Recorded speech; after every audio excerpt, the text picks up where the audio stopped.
seen processes internally improving, and also the cost of operations improving as well because of less errors and things like that. So, I think AI today, for people who understand it better and who have an open mind towards it, it can be transformative in many areas of a company.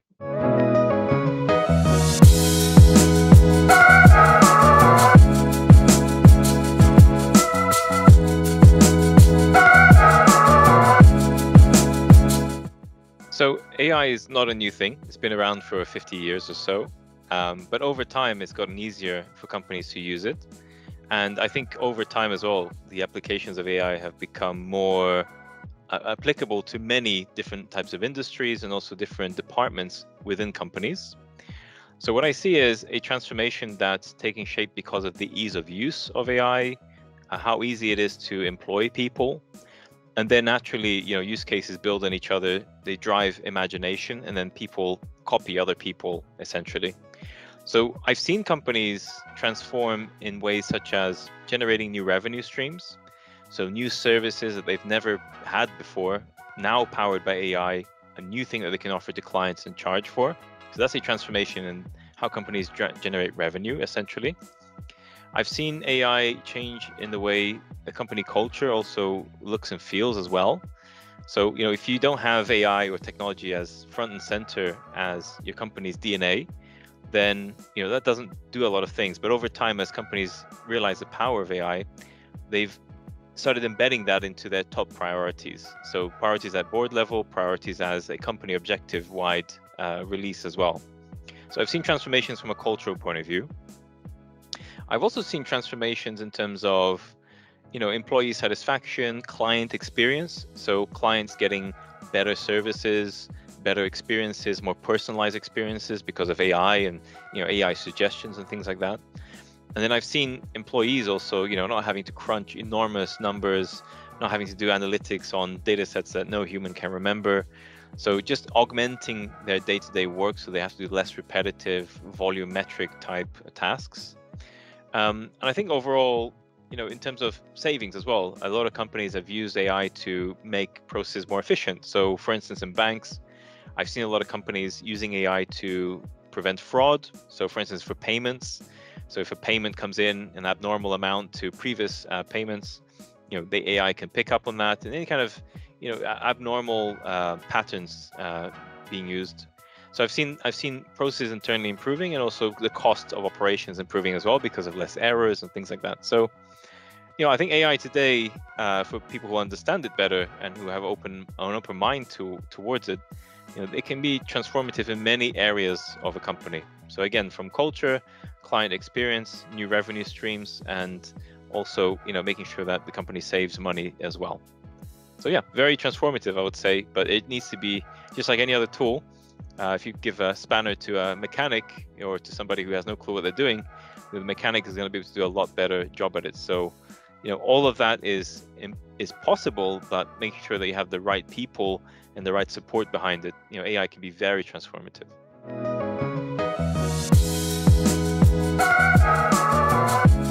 So ethics and AI is an enormous topic. There are people who specialize just in this, and there are companies that specialize just in this because it is such an important topic. I would say that it's very important for a company to continuously question, if they're building an AI system, it doesn't have bias. Is it going to cause any regulatory issues for them? Are they going to break any laws, such as copyright laws, which is so popular now with the topic of generative AI? And I think also it's important that companies understand their moral point of view in terms of where they stand in the world. Are they a company that's just for profit, or is it a company that's trying to do good in the world as well? And the AI systems that they build, which would be so integral to their operations, has to reflect their values as well. So little things like, if you use an AI system to help select candidates for first-round interviews, making sure that your AI system is not replicating internal bias. So for instance, if that company only hires white males with blue eyes and a certain height or whatever it may be, you don't want the AI system to continue that bias into the selection process as well. You want AI to bring a more balanced viewpoint. So I would say, it's very important to hire specific help for ethics, make sure that you have a paper, you have a team of people who are thinking about ethics when it comes to AI, and really any system. But I think AI is, really, really prevalent in that area. You got to really look into this topic. And I think you got to make sure that, everything that you do with AI, still fits within your moral ground, your ethics ground that you had previously before AI existed. It's a little bit like, when you see in movies, when people have a lot of money, or when the bad guy gets that ultimate, weapon, is he going to go around killing people, or is that person going to maintain the same? A little bit like the mask, right? When he puts the mask on, becomes a different person. So AI can be a very powerful mask. So you got to make sure that, when you have this power, you still have the wisdom to maintain, your ethical high point, and make sure that you're doing things in the right way, and that power doesn't change who you are as a company. You still do good with it as well. So with great power comes great responsibility. It's the same thing with AI.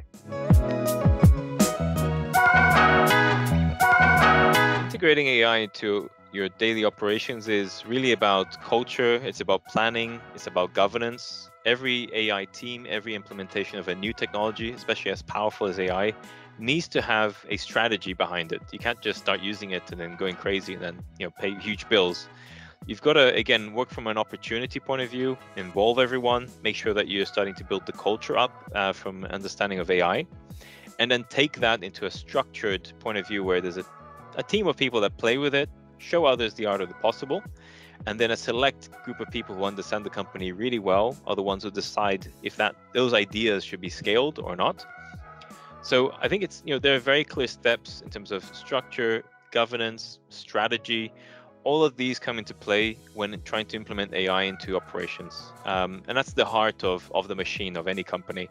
So again, is the outcome to make more revenue?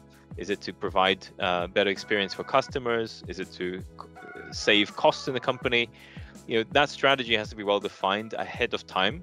And then those committees, those structures around governance, around AI, they have to mimic and make sure that those objectives come to fruition. So very important to have that structure and that thought process prior to using AI.